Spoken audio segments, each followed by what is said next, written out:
Assalamualaikum warahmatullahi wabarakatuh.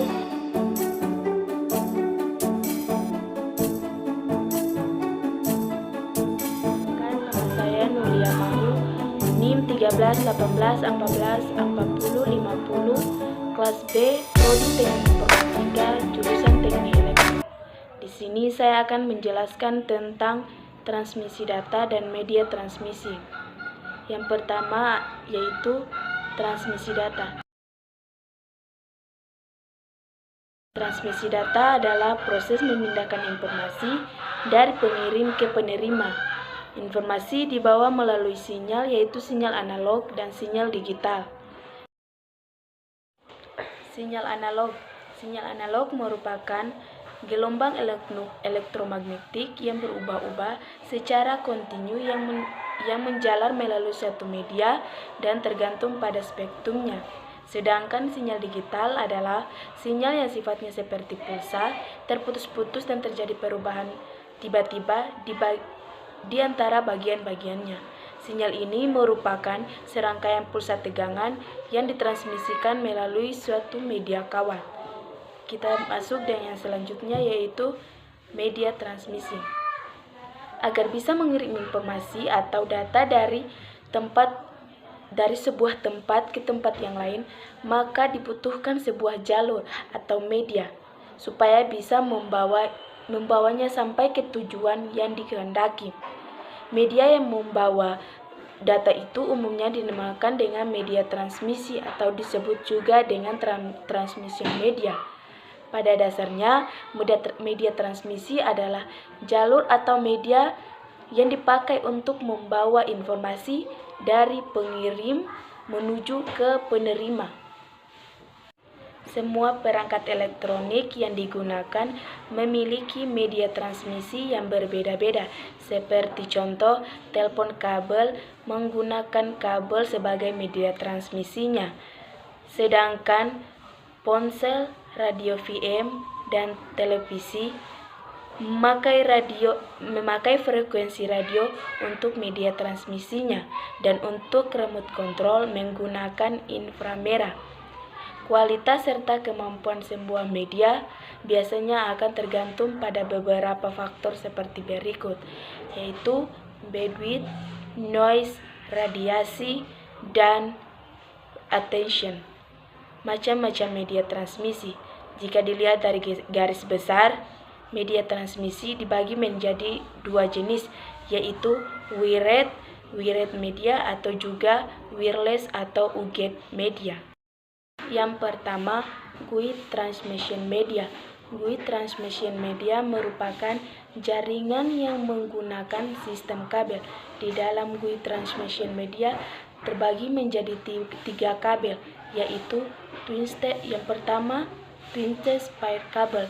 Twin-stage pair kabel terdiri dari dua buah konduktor yang saling dihubungkan untuk mengurangi atau meniadakan interferensi elektromagnetik dari luar seperti radiasi elektromagnetik dari kabel UTP dan koaksial. Yang kedua, kita masuk dengan kabel koaksial.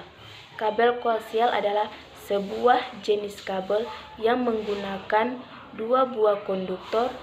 Kabel ini banyak digunakan untuk mentransmisikan sinyal frekuensi tinggi mulai 300 kHz ke atas. Karena kemampuannya dalam menyalurkan frekuensi tinggi tersebut, maka sistem transmisi dengan menggunakan kabel koaksial memiliki kapasitas kanal yang cukup besar. Keunggulan kabel koaksial adalah dapat digunakan untuk menyalurkan informasi sampai dengan 900 kanal telepon, dapat ditanam di dalam tanah sehingga biaya perawatan lebih rendah. Karena menggunakan penutup isolasi, maka kecil kemungkinan terjadi interferensi dengan sistem lain. Kelemahan kabel koaksial adalah mempunyai rendam yang relatif besar, sehingga untuk hubungan jarak jauh harus dipasang repeater. Jika kabel dipasang di atas tanah, rawan terhadap gangguan-gangguan yang dapat berakibat putusnya hubungan. Yang ketiga, fiber optik. Fiber optik merupakan saluran transmisi dari kaca atau plastik yang digunakan untuk mentransmisikan sinyal cahaya dari suatu tempat ke tempat yang lain.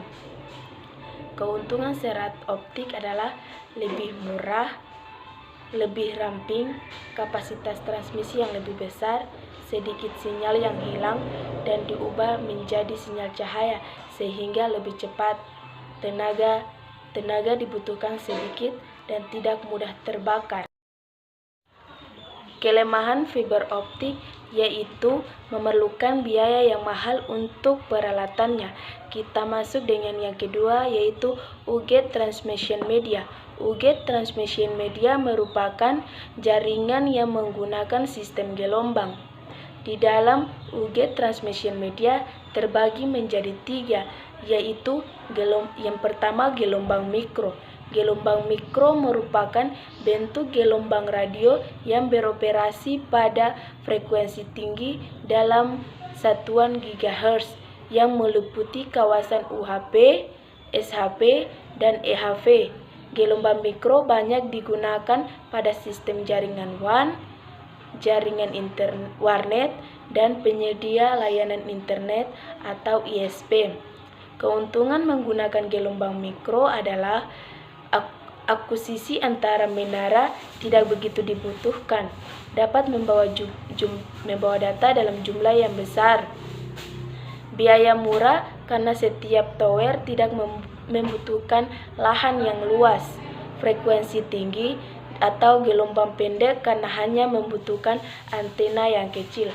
Kelemahan gelombang mikro adalah rentan terhadap cuaca seperti hujan dan mudah terpengaruh dengan pesawat yang melintas di atasnya.